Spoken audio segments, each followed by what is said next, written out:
안녕하십니까 인생의 선배님 후배님들 구독자 여러분 시청자 여러분 부산 시민 여러분 오늘은 세 번째 시간 헌법 책 읽기 세 번째 시간 법 앞에 평등에 대해서 하겠습니다. 첫 번째 두 번째는 그냥 솔직히 영상이라 할 수 없겠죠. 그냥 제가 취미 삼아 올린 건데 오늘은 또 좀 또렷또렷한 목소리를 한번 가보겠습니다. 법 앞에 평등. 우리가 평등 하잖아요. 과연 그러면 헌법에서 평등은 뭔가? 평등이란 건 법이 비로소 평등을 다뤄야 평등의 의미가 있습니다. 왜냐하면 결국 법이 없는 평등은 강자의 평등일까? 자, 일단 우리 앞에 한번 살짝 가보면 어,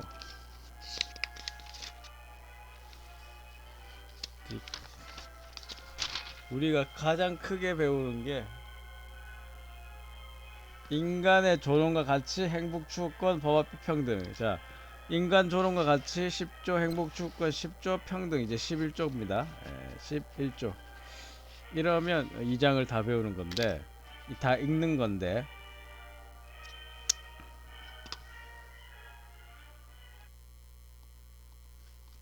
그만큼 평등이란 게 중요한 것이다. 오늘도 또렷또렷하게 약간 앞에 것보다 많은데 또렷또렷하게 한번 읽어볼게요. 좀 오래 걸 것 같아요, 근데.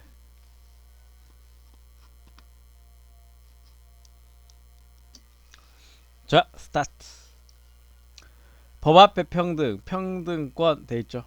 헌법 제 11조 1항은 모든 국민은 법 앞에 평등하다. 아주 많이 들어봤죠. 누구든지 성, 종, 사, 정, 경, 사, 문, 성별, 종교 또는 사회적 신분에 의하여 정치적, 경제적, 사회적, 문화적 생활의 모든 영역에서 차별받지 아니한다 하여 근대 헌법의 기본 원칙인 근대 헌법 평등의 원칙과 개인을 위한 주관적 공권 계속 나오죠. 평등권을 규정한다. 뿐만 아니라 동조 제2항은 사회적 특수계급의 금지 계급 신분 사회가 아니라는 뜻. 자, 동조 3항은 영전 일대 상을 한번 받은 사람 그 사람에게만 효력이 미친다. 원칙을 규정한다. 그렇죠? 자, 제1항 평등 사상의 형성과 전개 근대적 평등 사상의 형성. 자, 이런 거는 우리가 시험 공부를 떠나서 정말 학문을 평등이 정말 뭔가 깊이 알 수 있는 영역이죠. 근대 시민혁명 이후 인간의 정신세계와 국가적 생활을 지배하는 2대 이념은 뭐냐? 자유와 평등이었다. 자유와 평등이었다. 보수와 진보 각각 어느 것을 강조하느냐에 따라 나누기도 하는 게 있는데 현재는 그렇게 의미는 없습니다. 평등사상 일찍 고대 그리스에서 정의 관념과 음,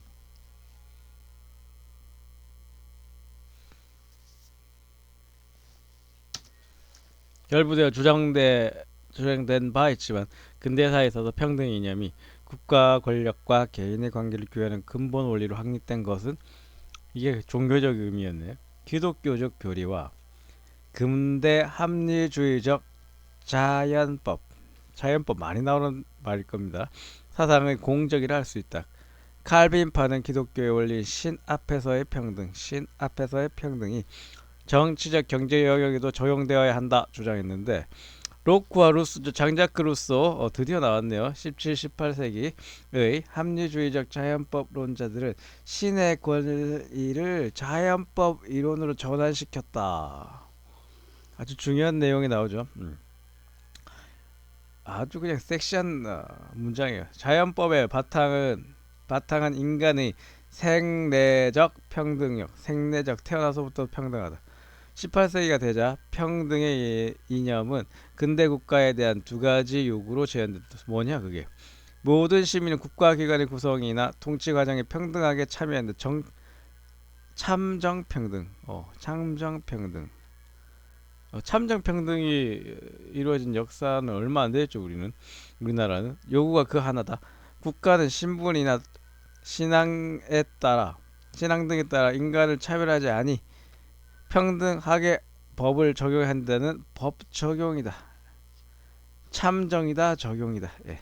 그 요구가 또 하나 있다. 이러한 평등 사상 영향으로 18세기 후반부터 버지니아 권리장전, 자 미국의 프랑스 인권선언, 프랑스의 각국 헌법의 평등 원칙을 실정화하였다. 실정화. 그러니까 자기 헌법에 평등칙을 넣었죠.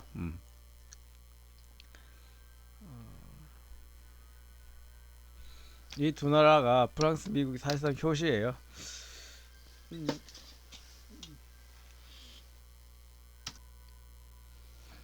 자, 그 다음 평등 사상의 현대적 변용이다. 변용이다. 상술한 18, 19세기의 평등은 다만 기회의 평등 또는 출발의 평등을 의미하는 형식적, 추상적 평등으로 일관하였다. 기회평등, 출발의 평등. 따라 19세기 이후에는 형식적 평등에 입각한 기회균등, 자유경쟁 등으로 말미암아 새로운 사회계급이 형성되었는데 이로 인한 경제적 강자와 약자의 대립은 종래 형식적 평등관에 대한 근본적인 반성을 촉구하였다. 이거는 현대 오늘날에도 계속 발생되는 현상이죠.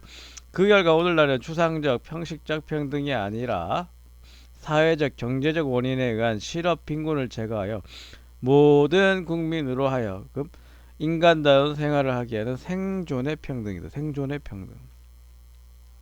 현재에도 이게 강조되죠. 양극화가 너무 심해요. 생존의 평등 이 헌법책에 나와 있잖아요. 요청 이것은 실질적 평등과 결과의 평등을 실현하려는 것이다. 1919년 바이마르 헌법. 예. 이거는 그냥 덩어리로 기억해 두세요. 바이마르 헌법. 이후 각국 헌법에 반영된 재산권에 대한 사회적 제약. 재산권 너 재산이라서 함부로 행사하지 말라는 뜻이거든요. 이라든가 근로기본권, 생존권 등과 같은 사회적 기본권. 근로단체 너희들만 집단 카르텔을 인정해 줄게. 그렇게 해서 사용자와 싸워라. 사회적 기본권. 종래의 추상적 형식적 평등의 수정과 극복을 의미한 그 수정과 극복. 그렇죠. 반성, 수정과 극복. 이건 현대에도 계속 요구되는 거예요. 잘 안 되죠. 기득권에 부딪혀서. 그렇지만 헌법은 평등권 사상이 이게 다 들어있다. 자, 평등의 원칙입니다. 원칙. 평등의 원칙 의의가 뭐냐? 평등의 원칙이라면 법 적용 대상이 되는 모든 인간을 원칙적으로 공평하게 다뤄야 한다는 법 원칙을 말하는데 그 중심 내용은 기회균등, 자유금지 원칙이에요. 기회균등, 자유금지. 평등의 원칙은 동일한 것은 평등하게, 상이한 것은 불평등하게 다루면서 사회 정의를 실현하는 원리다. 따라서 평등하게 다뤄야 할 것을 불평등하게 다루거나 불평등하게 다뤄야 할 것을 평등하게 다루는 정의에 그렇게 하면 어떻게 되느냐? 정의에 반한다. 평등의 원칙에 위배한다. 효과죠. 바로 위헌이란 뜻입니다. 위헌. 평등 원칙은 원래 미국의 독립선언과 프랑스 인권선언에서 최초로 명문화된 것이지만 오늘날에는 세계 인권선언과 대부분의 헌법이 이를 독립선언, 프랑스 인권선언 이거는 프랑스 인권선언을 알아두시는 게 자 평등의 원칙의 규범적 성격이다. 그러니까 법적 성격이에요. 단순히 평등해라, 평등할 걸 권하는 게 아니라 법적인 거예요. 평등의 원칙은 기본권 보장을 위한 기능. 또 기본권 보장에 관한 방법. 그러니까 가장 높은 헌법 원리이다. 헌법 원리다. 평등의 원칙은 공동체 생활관계에서 모든 구성을 부당하게 차별하여서는 아니 된다는 법 원칙이다. 평등의 원칙은 민주국가의 법질서를 구성하는 요소다. 자, 또 평등의 원칙은 헌법 해석의 지침이다. 동시에 입법, 집행, 사법 등 공권력 발동의 기준이 된다. 이거 말은 그냥 머릿속에 각인을 하나 시켜놓는 게 좋겠다. 공권력 발동의 기준이 된다. 넘어가서요. 판례 한번 봐볼까요? 작은 글씨지만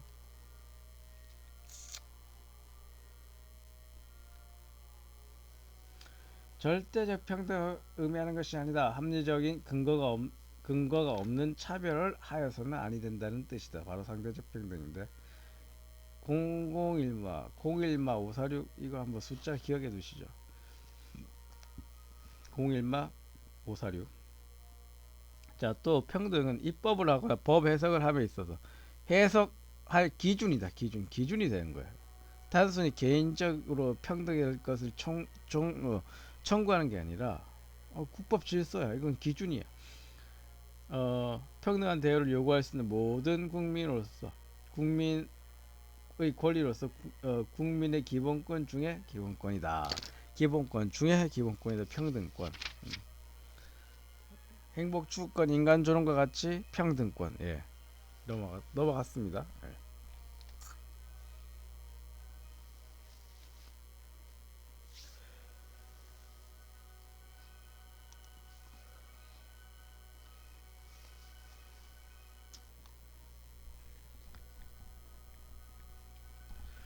자, 법 앞의 의미에 대해서 다시 보겠습니다. 법 앞의 평등이라 할 경우 법은 의회에 의하여 제정되는 형식적 의미의 법률뿐만 아니라 일국 법칙을 형성하는 모든 법규범이다. 성분법과 불문법을 분문한다. 국내법, 국제법, 헌법, 법률, 명령, 규칙.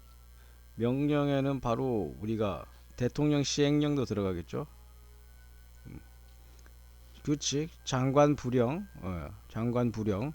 자, 법 앞에 규범적 의미, 법적 의미로 보면 돼요. 법 앞에 법 적용 평등설, 입법자 비구속설이다. 입법자는 구속하지 않는다. 그러니까 법 내용 평등설이 있어요. 내용 적용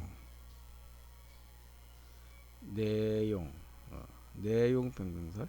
법 적용 평등설은 법 앞의 평등을 법을 구체적으로 집행 적용하는 국가 적용인 집행과 사법에 대한 규제 원리로 이해하는 업적이다. 집행 사법까지면 법 내용 평등설은 법 앞의 평등을 법의 집행과 적용뿐만 아니라 법 제정까지도, 그러니까 법을 제정할 때 평등한 법을 제정하란 말이에요. 포함하는 모든 국가 적용에 대한 규제 원리로 이해하는 입장이다. 생각건대 나왔죠. 결론부죠. 법 앞의 평등은 법에 있어서의 평등, 즉 법 내용의 평등으로 이해해야 된다. 왜냐? 법 내용이 불평등한 것이면 그 법을 아무리 평등하게 적용할지라도 그 결과 불평등한 것이 되기 때문이다. 헌법재판소도 헌법 제 11조 제1항의 법 앞의 평등의 원칙은 법을 적용함에 있어서 뿐만 아니라 입법을 함에 있어서도 불합리한 차별 대우를 하여서는 안 된다는 것을 뜻한다. 즉 사례에 없는 합리적인 근거 없이 법을 차별하여 적용해서는 아니 되면 물론 그러한 내용의 입법을 하여도 아니 된다는 것. 그러한 내용의 입법을 하여도 아니 된다. 그러한 내용의 입법을 하여도 아니 된다. 판시하였다. 그러므로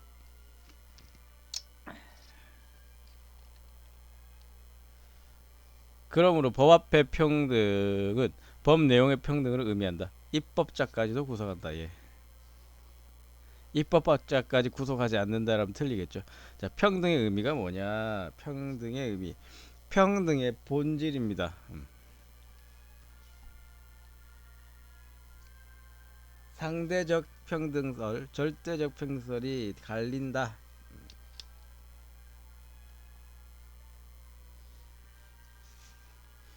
평등적 정의론, 정의론 나왔어요.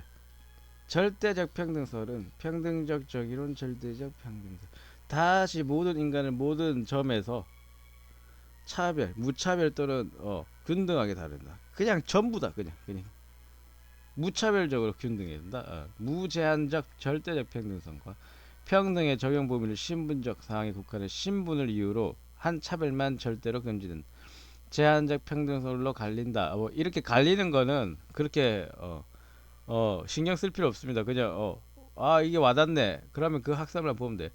일단은 처음 읽을 때는 자 배분적 정의론 나왔죠. 배분적 정의론. 입각한 상대적 평등설. 이건 배분적 상대적, 배분적 상대적, 배분적 상대 이렇게 모든 인간을 평등하게 처우하되 정당한 이유가 있거나 합리적 근거가 있는 차별 내지 불평등만 허용된다.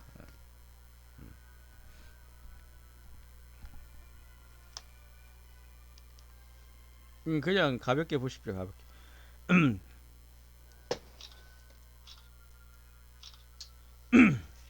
죄송합니다. 생각건데 합리적 근거가 없는 차별은 자의적 차별이다. 자의적 차별은 평등의 이념인 사회정의에 반한다. 사회정의. 따라서 평등, 이념, 자의의 금지, 사회정의, 자의, 이념, 평등의 이념, 사회정의, 라는 도식이 성립한다. 그렇다면 평등은 절대적 평등이 아니라 상대적 평등이다. 예, 맞죠? 여기서 이렇게 해서 상대적 평등이 옳다라는 말이 쭉 해서 논리적으로 풀린다. 헌재도 헌법재판소도 11조 1항의 평등 원칙은 결코 일체의 차별적 대우를 부정하는 것은 아니다. 그게 바로 절대적 평등인데 그것은 아니라 법 적용이나 입법에 있어서 불합리한 조건에 의한 차별을 하여서는 안 된다는 상대적 실질적 평등을 뜻하는 것이므로 합리적 근거 없이 차별하는 경우 하나여 그 하나여 평등 원칙에 위반된다. 헌법 위반이죠. 그러면 그 조치는 무효가 되는 거죠. 예. 하지만 정치적 영역에서는 자 예외죠. 절대적 평등이 보다 중시하는 그러니까 절대적으로 20세가 넘으면 또는 만 19세가 넘으면 투표권을 줘야 한다라는 그런 절대적 평등이죠. 구분 없다. 합리적으로 그것도 차별이 없다. 자, 사회적 경제적 영역에서 상대적 평등이 보다 더 중요시 된다. 사회적 경제적 영역에서는 상대적 평등이다. 중시되어야 하는 것처럼 생활 영역에 따라 평등의 의미가 변형될 수 있으면 물론이다. 자,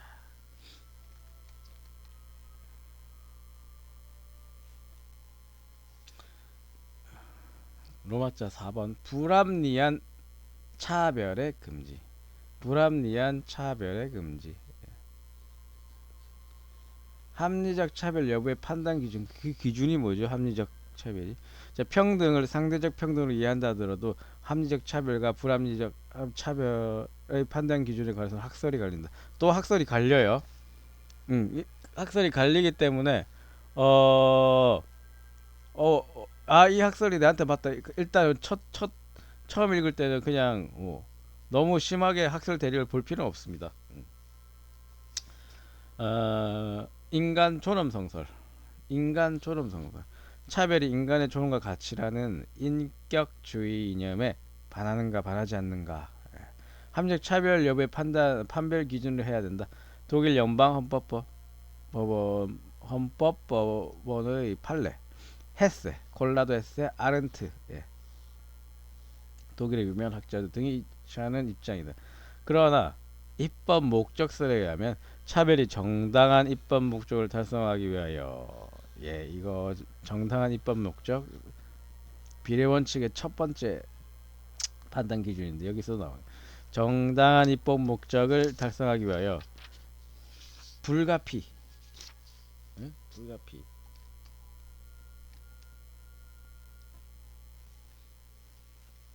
불가피하면 또 그것이 사회 통념상 적정한 것인가 아닌가를 합리적 차별 여부의 판단 기준으로 해야 된다.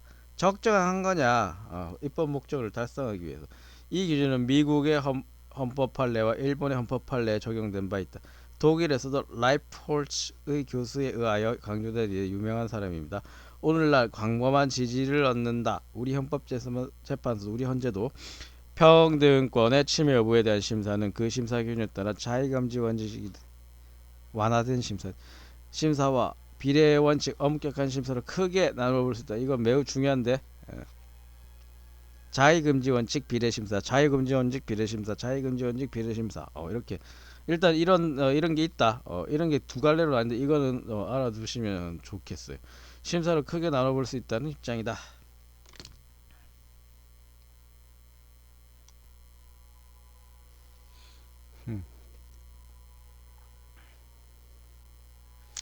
자, 생각건대 나오죠. 생각건대. 합리적 차별 여부의 판단은 자의금지 원칙의 위반에 대한 심사 요건. 자의금지 원칙은 인간 존엄성 존중이라는 헌법의 최고 원리와 정당한 입법 목적, 공공복리 등의 달성, 수단의 적정성 이 세 가지 복합 요소를 기준으로 하여 판단해야 된다. 절충설이다. 이 절충설이란 말은 법학 전반에서 정말 많이 나온 말입니다. 법학은 그냥 절충의 학문이라 보면 돼요. 긍정, 부정, 제한, 무제한, 상대, 절대 이렇게 절충을 하죠. 자, 인간 존엄, 입법 목적, 공공복리, 수단의 적정, 수단이 나쁜 수단은 아닌가, 수단이 기본권을 최대한 덜 침해하는가 이런 걸로 해서 결국 인간 존엄성의 존중의 원리에 반하지 아니하면서 입법 목적이 공공복리의 실현에 있는 것이며 입법 목적 달성을 위한 수단도 적정한 것이면 합리적 차별이다. 이러한 요건을 충족하지 아니한 차별은 자의적 차별이다. 위헌이다. 자, 평등권은 판례가 엄청나게 많은데 몇 가지만 살펴보면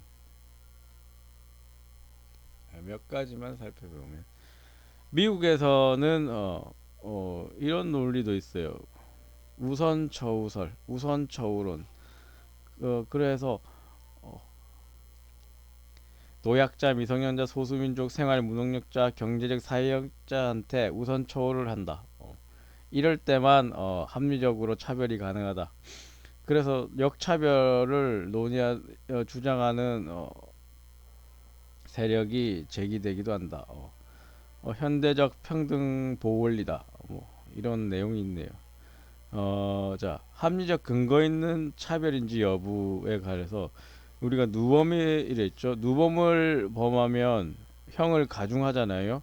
근데 그것이 인간의 존엄성 존중이나 헌법의 이념에 반하는 것도 아니며 누범을 가중하여 처벌하는 것은 사회 방위, 범죄 특별 예방, 일반 예방, 더 나아가 사회 질서 이게 바로 그거죠. 입법 목적. 위에 입법 목적.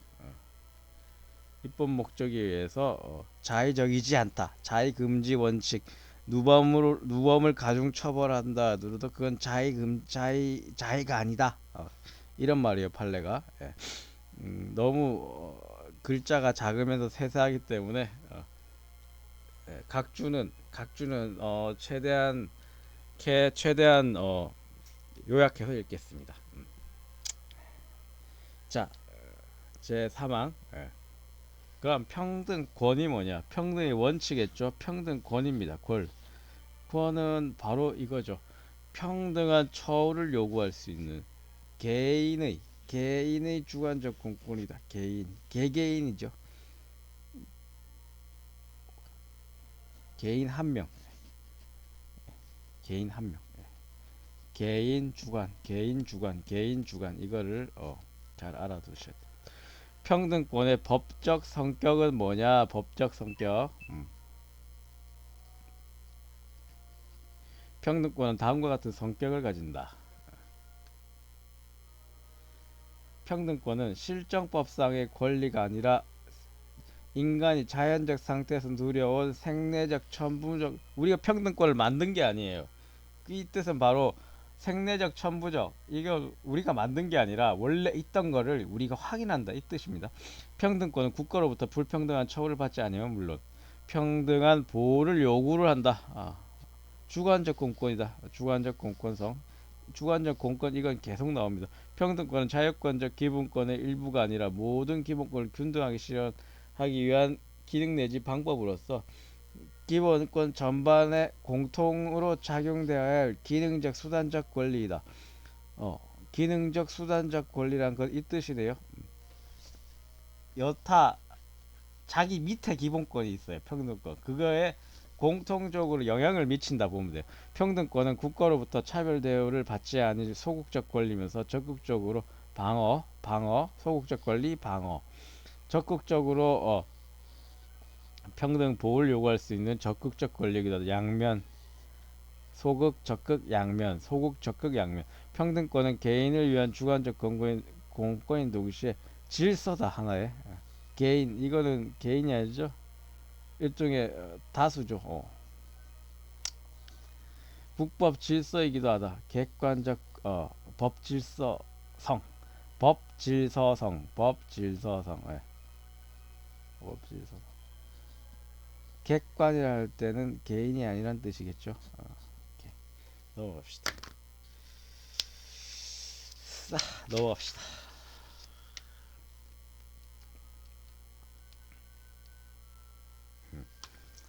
차별 금지의 사유와 영역.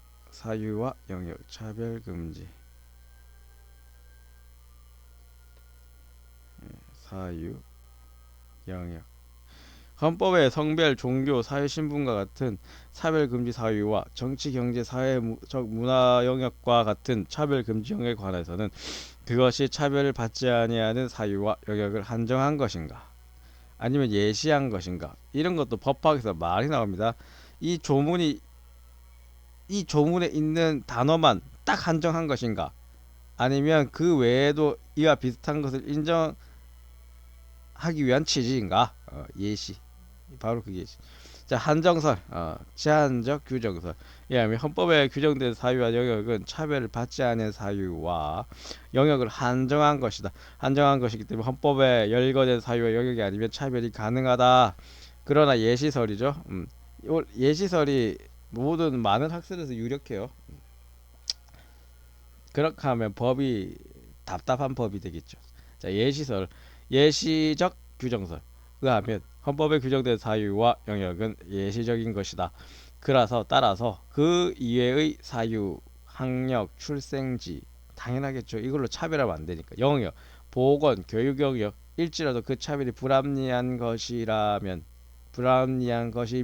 허용되지 아니한다. 로 본다. 통설인 예시설이다. 통설이죠.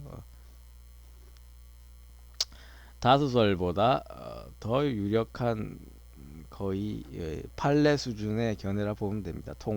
통설이라 하면. 자, 차별 금지 사유는 무엇일까요? 하나하나 나오죠. 성별, 종교, 사회적 성별, 종교, 사회적 신분. 자, 성별에 의한 차별 금지는 남녀 평등을 의미한다. 공법의 영역에서는 물론 사법의 영역에서 성에 관한 가치 판단을 기초로 하는 차별 대우는 허용되지 아니한다.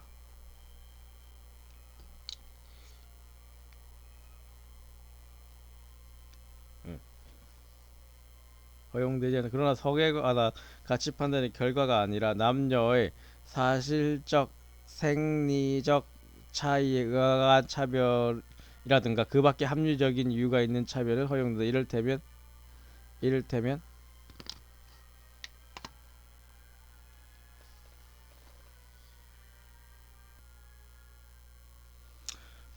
허용된다. 차별은 그 밖에 합리적 이유가 있는 차별은 허용된다. 이를테면 남녀의 육체적 차이, 여성의 근로를 특별히 보호한다든가 업무의 특성 때문에 직업상 자격에 구별을 두는 것. 예컨대 조산원. 옛날에는 조산소에서 애를 낳았어요. 요즘에는 그런 게 많이 없어졌죠. 조산원 등 헌법상 허용된다. 이와 같은 헌법의 남녀 평등 이념을 구현하기 위한 국가의 지방자치단체의 책무 등을 규정함으로써 정치, 경제, 사회, 문화 모든 영역에 있어서 남녀 평등을 촉진, 여성의 발전을 도모함을 목적으로 하는 법률로서 여성발전기본법, 남녀 고용평등과 일가정 양립 지원에 관한 법률 등이 있다. 동법은 헌법 동법 많이 씁니다. 동법 동법이란 자 맛있어요. 헌법의 평등 이념에 따라 고용, 교육, 재화, 시설, 용역 등의 제공 및 이용, 법과 정책의 집행에 있어서 성별을 이유로 남녀 차별 및 성희롱을 금지한다.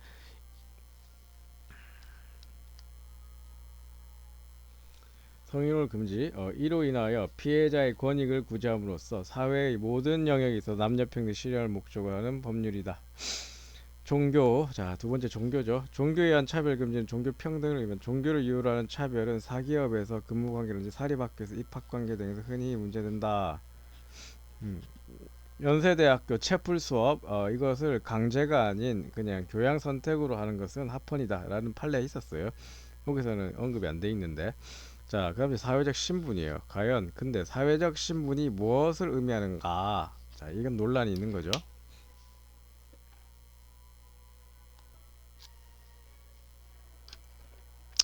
사회적 신분이 무엇을 의미하느냐? 관에 학설이 걸린다. 예. 학설이 참 많죠. 평등권에. 자, 선천적 신분설은 사회적 신분을 출생에 의해 픽스된다. 사회적 지위로 이해한다. 이를테면 귀하인이나 전과자의 자손 혹은 존속, 비속의 지위.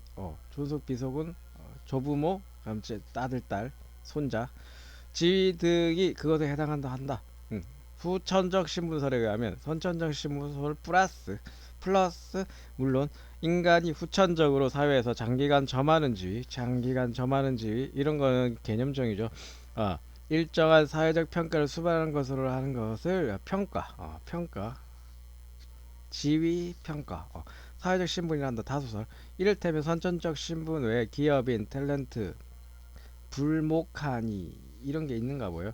직업상의 지위와 특정 지역의 주민인 지위도 사회적 신분에 해당한다. 그러나 부모에 대한 자녀의 지위인 존비속 관계 또는 친자 관계에 대해서는 이것을 사회 신분으로 보는 견해와 사회적 신분이 아니라 친족적 자연적 신분으로 보는 견해로 갈린다.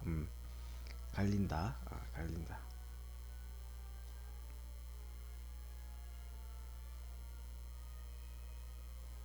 판례는 이것을 보자.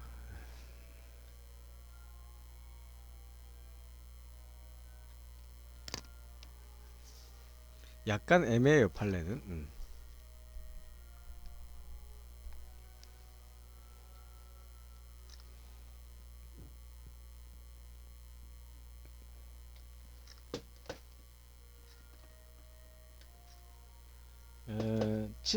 자연적 친족적 신분으로 보는 견해에 각주 1번이 달려 있으니까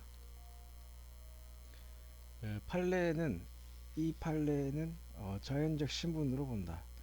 그래서 나중에 밑에 보면 자 생각건데 선천적 신분설에 따르면 사회적 신분은 가족 내지 문벌과 다를 것이 없게 되어 그 개념이 너무 협소하다. 선천적 신분설은 너무 협소하다. 후천적 신분설에 따르면 신분을 지나치게 넓게 된다. 좁게 된다, 넓게 된다 이런 논쟁이 많습니다. 지나치게 넓은 의미로 해석하는 것이 되어 사회적 신분이 아닌 것이 거의 없게 된다. 그러므로 양자를 절충하자. 후천적 신분을 기본으로 한대. 이를 좀 더 제한적으로 해석하는 견해가 타당하다. 그러나 헌법의 차별 금지 사유를 예시적 것으로 보며 평등 관념을 상대적 평등 입장에서 이해하면 구별의 시력은 없다. 이 논쟁의 실익은 없어요. 그냥 논쟁의 실익이 없다 보면 돼요. 자, 존속 살해서의 가중 처벌에 대해서 위헌설과 합헌설이 대립하는데 일단 헌법 판례는 합헌이죠. 그러니까 부모를 죽이는 것과 일반 사람을 죽이는 것을 달리 처벌하는 게 평등의 원칙에 반하지 않느냐. 위헌설과 합헌설이 대립한다. 7년 이상의 징역이니까 존속 살해죄. 아까도 말했듯이 사회적 신분이라는 것을 어떻게 정의하든 그 해석의 결과는 따를 것이다. 상대적 평등 플러스 뭐였죠?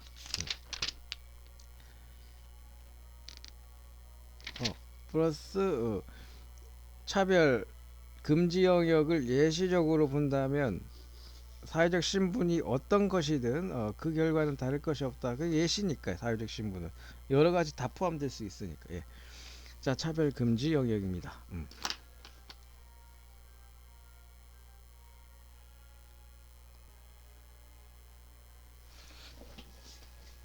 자, 차별 금지 영역입니다. 차별이 금지된 영역은 인간의 모든 생활 영역이다.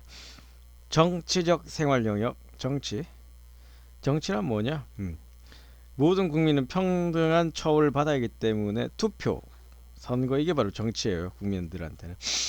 공직 취임 등에 대해서 공직 취임 평등이 보장되어야 한다. 특히 선거권의 평등과 관련하여 선거구 인구의 과소나 과다로 말미암은 투표 결과 가치의 문제된다. 어떤 선거구에서는 사람이 많아, 어떤 선거구에서는 사람이 작아. 뭐 이런 거요. 그런 저는 여기 의의가 있습니다. 예, 저는 여기 의의가 있습니다. 경제적 생활 영역에서도 평등이 보장돼야 하므로 불합리한 차별은 허용되지 않는다. 고용에 있어서는 동일 자격, 동일 취업의 원칙이, 임금에 있어서는 동일 노동, 동일 임금의 원칙이, 과세에서는 담세 평등의 원칙이 준수된다. 헌법은 특히 근로관계에 있어서 여성의 차별을 금지한다. 예. 고용, 취업, 임금, 근로 조건 등에서 여성을 부당하게 차별하여서는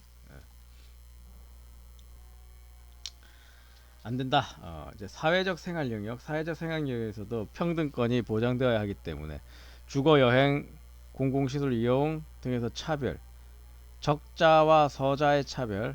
그러니까 서자는 두 번째 부인에서 나온 자녀죠. 결혼하지 않은 차별. 혼인과 가족 생활에서 남녀의 차별은 허용되지 아니한다. 예. 문화적 생활 영역에서도 평등이 보장되어야 하므로 교육, 그 문화는 교육이다. 기회균등이 보장, 문화적 활동이나 문화적 자료 이용 또는 정보의 접근에 교육 정보 차별을 허용되지 않는다. 그래서 뭐 인터넷이라든지 모바일이라든지 비용이 합리적으로 조정돼야 된다. 교육에 있어서 능력에 의한 차별은 허용된다. 능력에 따라 학교를 진학하는 거죠. 문제는 많지만, 자, 그러면 평등 조항의 적용 대상이 뭐냐? 즉 이 말은 평등권의 주체, 기본권의 주체. 자, 프랑스 인권선언 등 18세기 인권선언은 모든 인간을 평등권의 주체로 선언하였으나 19세기의 권리장전에서는 영국 자국민만을 평등권의 주체로 했다.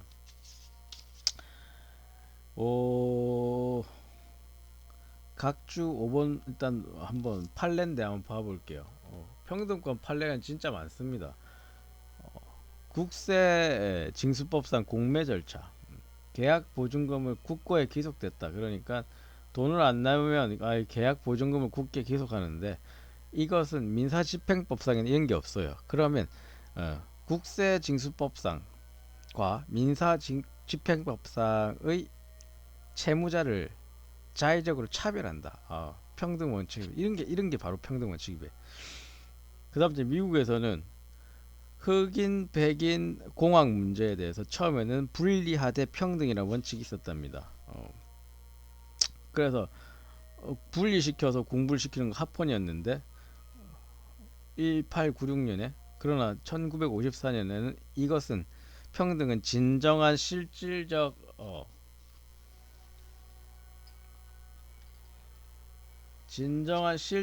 평등을 의미하므로 이것은 위헌이다. separate but equal 원칙은 위헌이다. 판례 변경을 이렇게 분리하되 평등은 진정한 실질적 평등이 아니라는 것.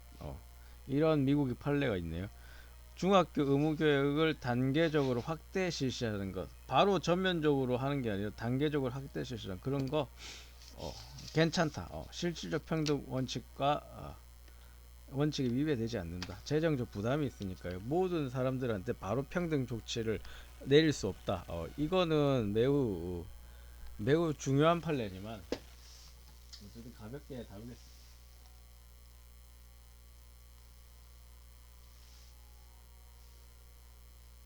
매우 중요한 판례는 맞아요.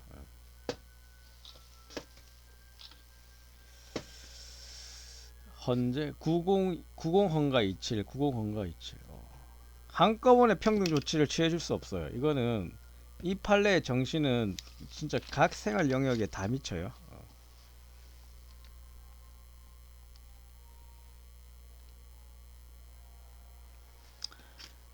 예. 아까 어떤 내용에서였냐면 이 19세기 권리장전은 자국민만 했죠. 그러나 20세기 되자 다시 만인은 법 앞에 평등하다 세계인권선언 7조라 하여 모든 인간을 평등권의 주체로 규정. 모든 인간.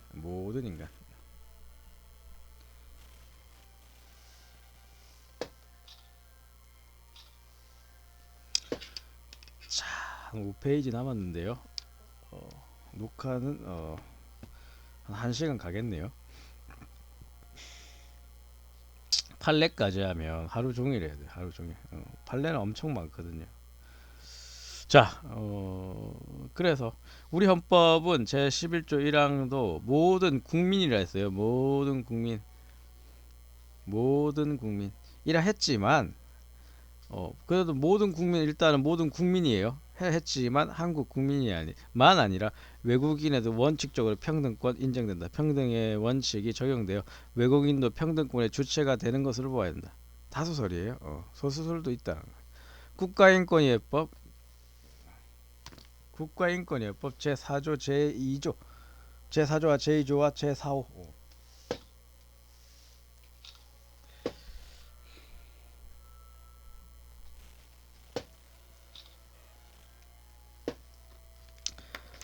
제4조와 제2조의 제4호죠. 세호도 외국인의 평등권 주체성을 명문으로 규정했다.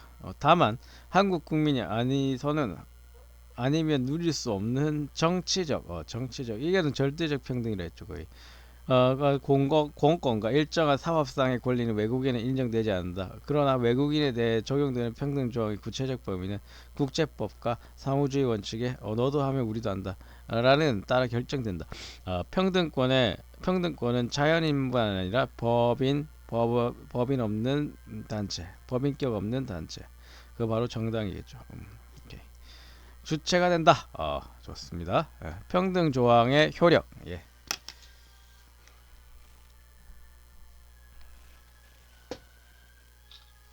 이를 어기면 어떻게 될까?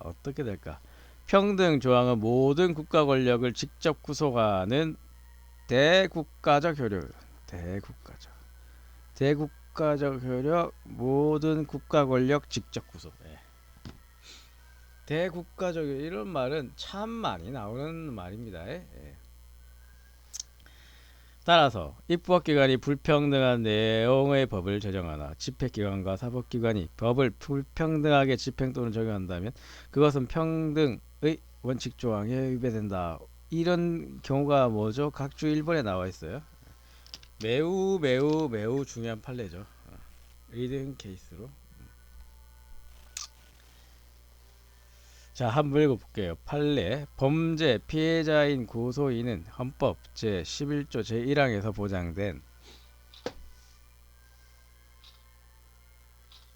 보장된 모든 국민은 평등권에 의하여 국가기관인 검사에 대하여 차별 없는 성실한 직무 수행을 요구할 권리. 헌법 제27조 제5항에서 보장된 재판 절차 진술권이 있으므로 검사가 어느 고소사건의 수사를 현저히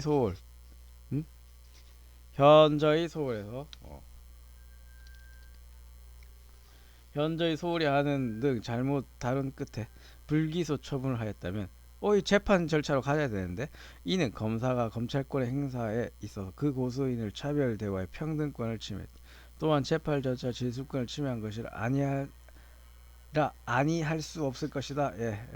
잘 쓰는 말이죠. 이렇게. 92-186. 예. 이게 바로 어 이게 바로 법칙백을 불평등하게 한다는 거죠.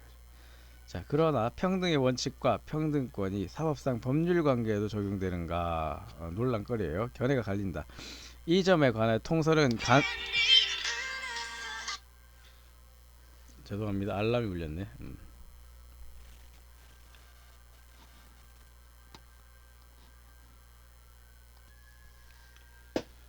통설은 간접 적용설에 따라 사인간 상호간의 법률 관계에서도 평등의 원칙과 평등 효력이 미친다. 사인간 개인 간에 미친다. 간접 효력 그러니까 다른 법을 매개해서 미치는 거죠. 즉 보면 국가인권위원회법 제30조 제1항 제2호도 사인에 의하여 평등권 침해 차별 행위를 당하는 경우 인권위원회 진정하여 침해된 평등권을 구제받을 수 있다. 그렇죠. 회사에서 차별대우하면 국가인권위에 제소할 수 있어요. 아무튼 통설을 따를 때 사기업에서도 동일 자격, 동일 취업의 원칙과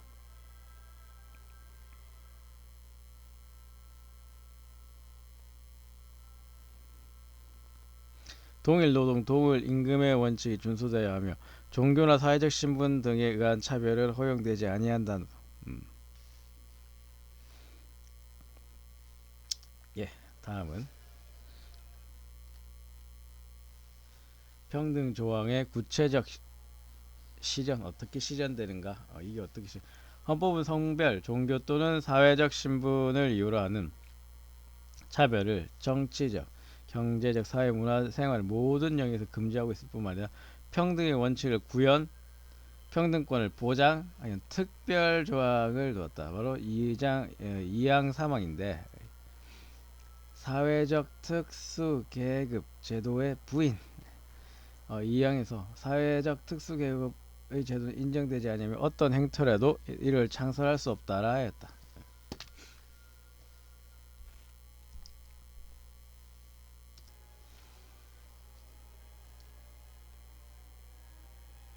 특수계급이라는 게 바로 이거죠. 귀족, 노예, 조선시대의 반상제도, 봉건적 유죄를 말하는데 그러나 영전에 따르는 연금 등의 보훈제도는 여기에 포함되지 않는다.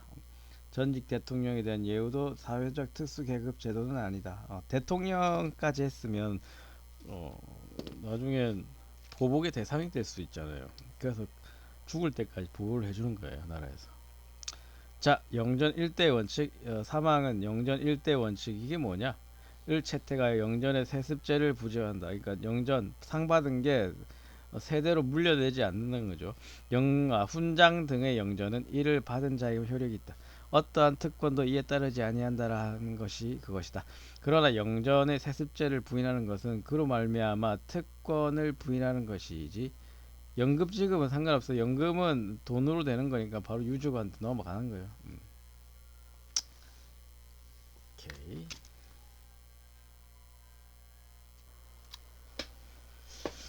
그래서 영전 1대 원칙. 예,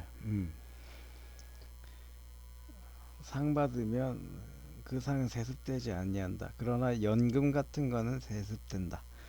그 밖에 헌법 규정에 의한 구현. 그 밖에 헌법 규정에 의한 구현. 노동 관계에 있어서 여성 차별 금지. 예. 옛날에는 여성 차별이 심했죠. 여자의 근로는 이건 이제 헌법 32조 4항 근로의 권리. 여자의 근로는 고용임금 및 근로조건 에서 부당한 차별을 받지 아니한다 하여 근로관계에 있어서 여성에 대한 부당한 차별을 금지한다. 이에 따라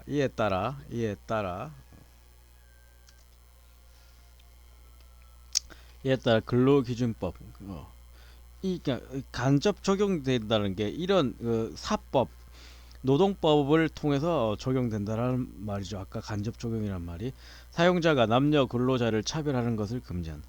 또한 남녀 고용 평등과 일가정 양립 지원에 관한 법률은 고용에 있어서 여성이라는 이유로 차별하는 고용 관행을 바로잡 여성의 사회적 지위를 향상시키기 위하여 기업 사업주는 직원의 모집과 채용 시에 여성에게도 남성과 동등한 기회를 제공 위해 신체적 조건의 미원 조건 등을 제시하거나 결혼하면 안 받아주는 거, 요거 할 수 없게 이런 것도 법에 다 있네요. 제7조. 또는 동일 가치의 노동에 대해서 동일 임금을 지급하며 제8조 1항 교육, 배치 및 승진에 있어 여성임을 이유로 차별 대우를 하지 못하게 하여 제10조 리을 정년퇴직 해고에 있어서 혼인 임신 출산 또는 여성임을 이유로 차별하지 못하게 한다. 제11조. 예. 아주 매우 상세하죠. 매우 상세하다. 이 혼인과 가족 생활에 있어서 양성의 평등, 이런 것도 헌법조반에 있어. 36조 제1항 혼인과 가족 생활은 양성의 평등을 기초로 성립되며 유지되어야 한다 하여 혼인과 가족 생활에 있어서 양성 평등을 특별히 강조한다. 이거는 나중에 구체적으로 판례가 많이 있습니다. 혼인을 했다 하여 혼인 안 한 사람과 불합리한 차별을 받지 못하도록 하는 거, 그런 게 판례들이 많아요.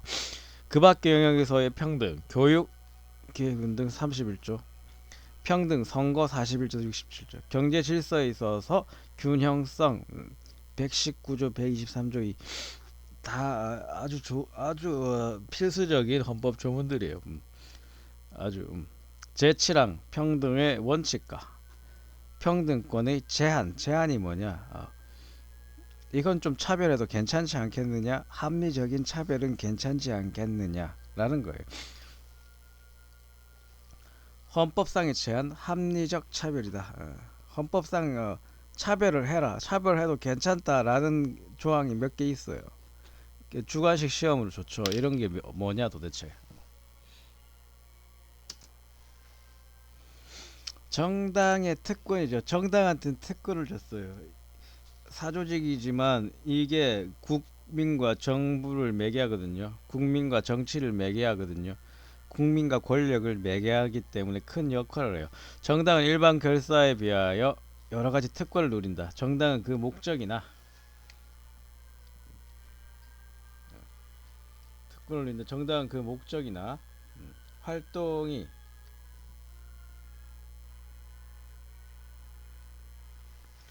민주적 기본 질서에 위반되어 헌법재판소의 심판에 해산되는 경우를 제외하면 해산을 절대 당하지 않아요. 그 운영에 필요한 돈을, 자금을 국고로부터 보조를 받아요. 예. 이러한 정당의 특권은 현대민주 정치에 있어서 정당이 수행하는 공공적 기능을 보장하기 위해 합리성이 인정돼. 이렇게 다른 결사체와 차별을 해도 되는 거예요. 이거는.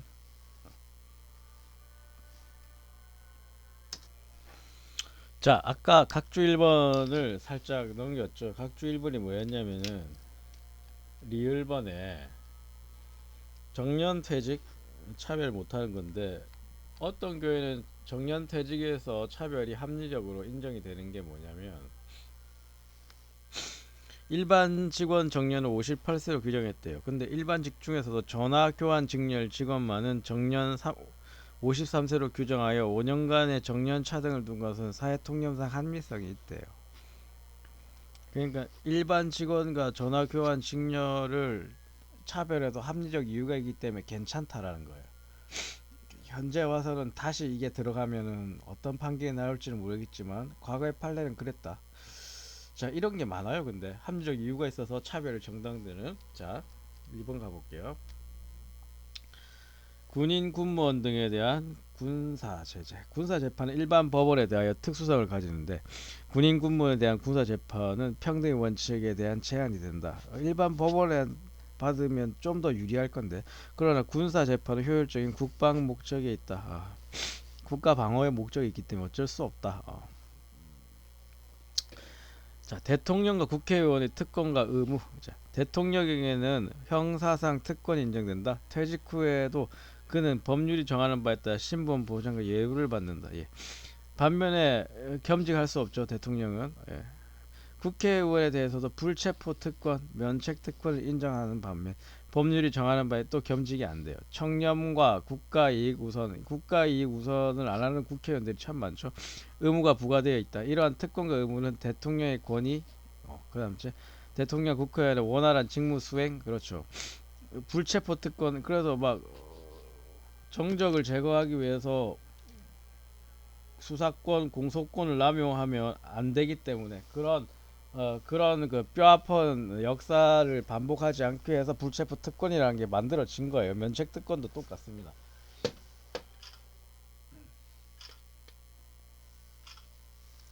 똑같습니다. 면책 특권도.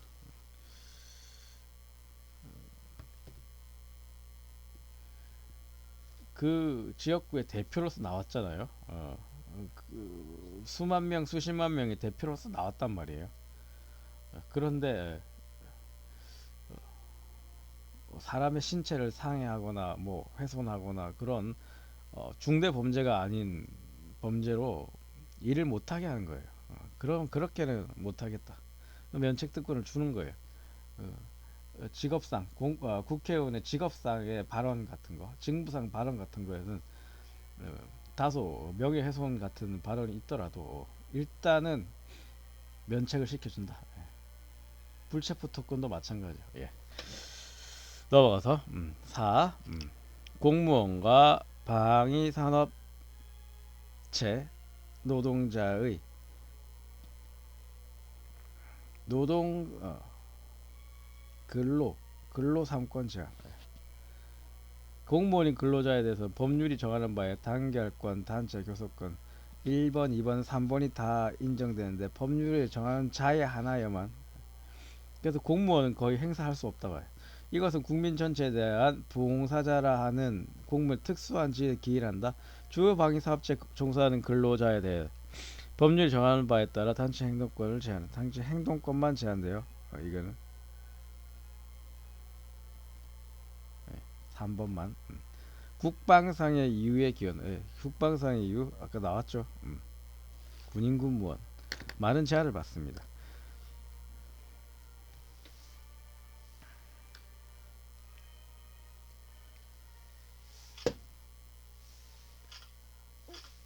자, 그다음 이제 현역 군인의 문관 임용 제한. 86조 사망 80조 사항, 군인은 현역을 면할 후가 아니면 이런 거 많죠. 국무총리 또는 국무위원을 임명될 수 없다 하여 현역 군인의 국무총리 국무위원 임명을 금지한. 이것은 군의 정치적 중립성과 문민 정치의 원칙을 확립하기 위한 것으로서 합리적 이유가 있는 것이다. 그렇죠. 이게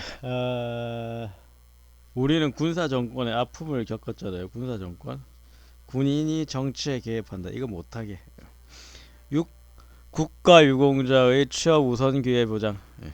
국가유공자 상해 공경, 전물, 군경의 유가족은 법률이 정하는 바에 따라 우선적으로 근로의 기회를 부여받는데 32조 6항이죠.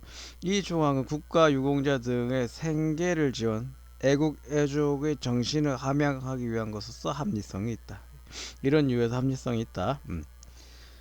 군, 경 등의 국가 배상 청구권 제한. 이건 매우 위헌성 있는 조항인데요. 자, 군인, 군무원, 경찰 공무원 기타 법률로 정한 자가 전투 훈련 등 직무 집행과 관련하여 입은 손해에 대하여는 법률이 정한 보상 외에 국가 또는 공공단체 공무원의 직무상 불법 행위로 인한 배상은 청구할 수 없다. 군경 등 국배 청구권 제한의 이유가 분명하지 않다. 로 나와 있네요. 교과서에.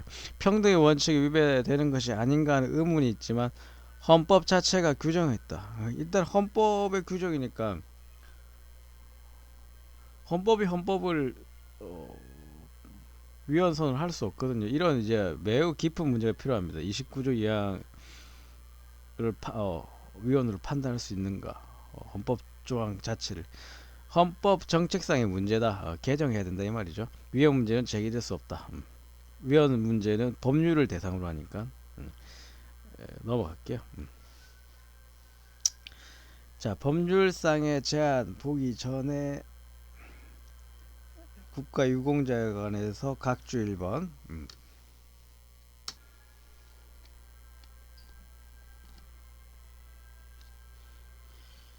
자,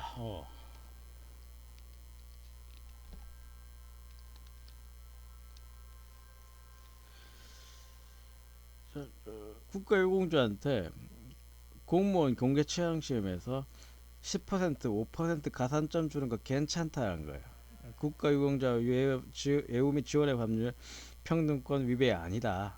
괜찮다. 그런 이유로 1번 근로의 기회를 부여받는 거잖아요. 우선적으로 국고유공자 애국 애족의 정신을 그들의 생계를 지원하는 게 그러니까 애국 애족의 정신을 함양하기 위해서 그런 차별 대우는 괜찮다. 자, 국가유공자 예우 등의 법률 보면은 국공립 학교만 포함, 사립 학교는 포함하지 않는다 해서 입법 형성의 자유에 속하는 입법 정책의 문제지. 이걸 포함시키느냐 마느냐. 이런 문제가 많이 나와요. 합리적인 근거와 이유 있는 차별이다. 예. 사립학교 교원을 포함시키지 않아도 합리적이다. 합리적이다. 정책상의 문제가 없다. 그러나 문제가 있을 것 같네요. 어쨌든 이런 식으로 합헌 내리는 게 참 많습니다.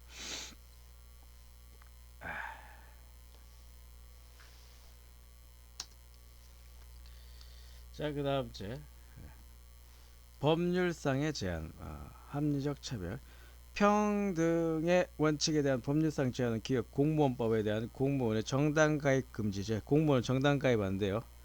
정치 활동 제한 및 주거지 제한. 그러나 아마 대학교 교원은 가능할 거예요. 군사관계법에 의한 군인 군무원의 영내 거주 집단 행위 제한. 예, 시위하면 안 되죠. 행형법에 의한 수형자의 서신검열, 교화 등 통신과 신체의 자유 제한. 이거는 많이 완화됐을 거예요. 공선법에 의한 일정 범위 전과자에 대한 공무 단임권 제한. 예. 출입국 관리법에 의한 외국인에 대한 체류와 출국의 제한. 그렇죠. 외국인 토지법에 대한 외국인의 토지 소유 및 주식 소유의 제한 등을 둘 수 있다. 이러한 제한은 합리적인 이유가 있는 제한들이다. 로마자 1번 볼게요. 각주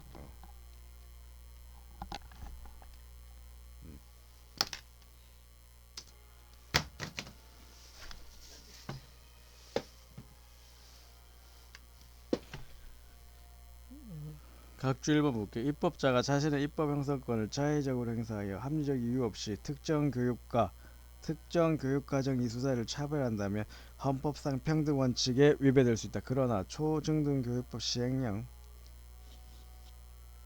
대통령령이죠.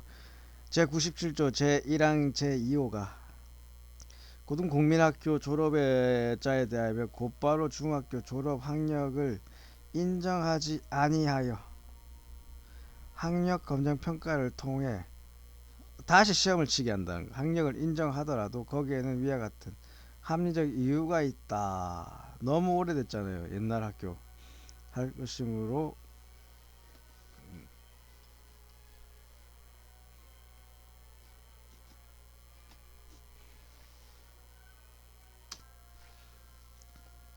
있다 할 것이므로 평등 원칙에 어긋난다 볼 수 없다.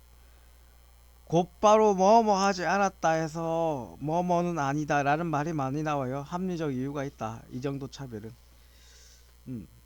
합리적 이유를 많이 씁니다. 평등권에서는.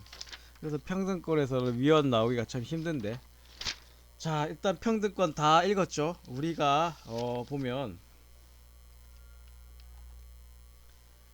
제 이제 인간의 이제 개별 기본권, 인간의 존엄과 가치 했죠. 행복 추구권 했죠. 법 앞에 평등권 했죠. 이게 바로 기본권 중에 기본권 3권이에요. 이게 바로 예. 이 세 개 조문, 두 개 조문인데 30페이지 정도의 긴 분량으로 해설이 된다. 이렇게 풀어져 적힌다. 이게 바로 법학입니다. 예, 법학 헌법학입니다. 예.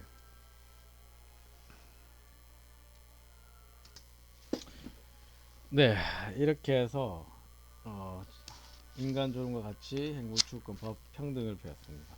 읽었습니다. 다음은 뭐냐면 어떤 게 나오냐면 자유권적 기본권이 나와요. 그게 바로 처음에가 바로 신체의 자유권입니다. 바로 생명권이 나오죠. 예.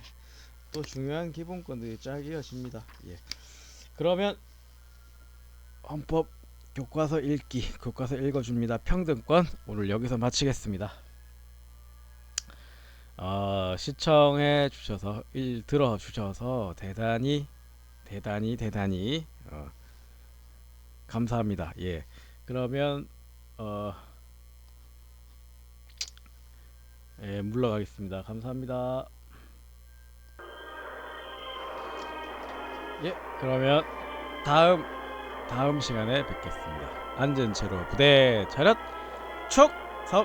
감사합니다. 감사합니다.